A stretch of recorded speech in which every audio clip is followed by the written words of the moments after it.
Hey y'all, it's Tanya. I've been talking a lot about releasing emotional weight. And I think I talk about this, you hear it. And if you're not really clear about what emotional weight is, you could feel like there she is again talking about something that's really heavy and it's all the things. But what I can tell you about emotional weight is that it is the one thing that will actually cause you to slow down and not achieve or accomplish those things that you want to accomplish. Because the reality is, when I talk about emotional weight and I'm talking about abandonment and I'm talking about feelings of being deserted or feeling like you're dealing with shame consistently, or you feel like you can't be vulnerable in your space, or you can't be authentically or show up authentically as who you are, or you're feeling like, every time you're being disrespected when someone says something to you or when people show up a certain way for themselves, then you feel like you're being disrespected. Or, you feel like when people say things to you that they are trying to diminish or belittle you, or you're continually dealing with feelings of betrayal. Let me tell you, that stuff is heavy. It is heavy. It is heavy. The heaviness comes in having to deal with the impact of it and carrying it and looking at the world from a perspective that has that as the filter. And when I say having that as the filter, what I mean is when you're looking at life and you're looking at life as if everybody's coming against you or as if anyone you're dealing with and engaged with is going to betray you. Or every time you go to work, whatever that job is, that someone there is going to try to diminish who you are or devalue you or belittle you. And it doesn't matter, you go from job to job to job and you feel like you have the same experiences over and over and over again. The most common denominator is you. And so what happens in this situation or when you're looking at life from this perspective is it just colors everything that you see. And it impacts how you show up in the world, because if you're expecting this from someone or you're expecting this from the world, then you show up defended and you show up like no one's going to do this to me again, no one's going to try to diminish me again, or no, I'm not going to let anyone get away with this kind of behavior again. But the reality is everyone's not trying to get to you. Everyone's not trying to hurt you, harm you, belittle you, betray you.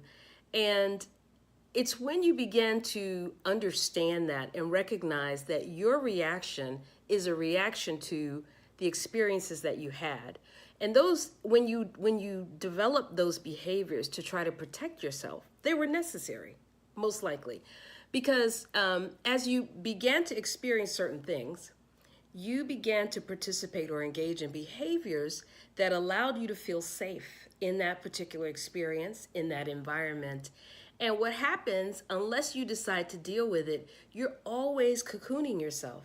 And you always are trying to make yourself feel safe in a situation, particularly if it's a new situation or when you're exposed to different people. And the reality is that behavior, that need to be in the safe cocoon, can actually be the thing that's off-putting to other people. And what they see is someone who's not friendly, or they see someone who is very, very cautious about everything, or they see someone who is very snarky in their responses and behaviors to people, or they see people who are very judgmental, because judgmental people are also people who've been hurt and who've had some experiences that were negative. Or they might see you and perceive you as being someone who is always obnoxious. And you've dealt with some of those obnoxious people in your life.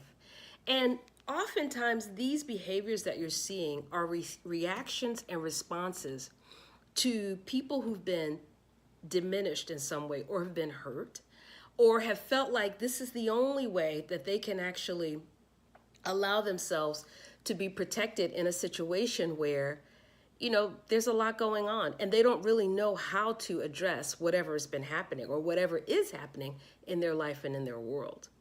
And so when I talk to people about looking at the behavior that you are engaged in and making a decision to drop these weights, Because when you continue to behave this way, or when you continue with this type of behavior, it really limits what you see as possible for yourself. It limits what you allow in as a possibility or as a blessing or as someone trying to really look out for you, because you're so suspicious of everyone and everything that you just don't have time. You won't allow yourself to imagine that someone could actually be doing something to help you without there being some payoff in the end. And I can tell you, I actually had this experience recently where someone said, "Oh, you know what? I'm going to give you this thing." And I was like, "Okay. I mean, it sounds good. It looks good. But what are you getting out of it?" Because that was my first question. So what do you get out of this? And they were like, "Tanya, this is part and parcel of," because I had signed up for something. "This is part of this whole process. You actually get access to this." But one thing I know, and one thing, listen to me, even me, I'm dealing with this too, right? One thing that I know, or one thing that I have experienced, and there's a difference between knowing this and experiencing this. One thing I've experienced is that often people want to give you things, but they're doing it with an ulterior motive. And this person had to kind of back me up and say, "I don't have an ulterior motive. I mean, really, I just want to help you." And I've had to say, okay, I'll just accept this as a benefit or a gift. And I have to say thank you and keep going. And so there are times, when even I'm dealing with questioning people and their motives because of my experiences. And I know that if you're doing the same thing, that you're probably missing out on some things that could be beneficial to you and that could possibly help you move forward in the areas and the spaces that you say you want to move forward in. So if you really want to talk about what that looks like for you, because if you recognize yourself in some of that I've shared with you, then I want you to send me a message, DM me, and let me know that, because there is a need that all of us have to make sure that we take advantage of what's available to us so that we can accomplish the things that we say we want to accomplish in our lives. And so, with that being said, I'm going to end this video. And I'm going to say, if you want to talk about this a little bit more, just reach out. DM me, send me a message. Reach out, send me an email. You can also schedule a discovery call, because those are things that are available to people who are in my community. And if you're listening to this video, then you're in my community. And I want to invite you to participate and just, ask a question and see how this can actually be, what could be useful to actually help you move beyond this particular limitation, because it winds up being a limitation.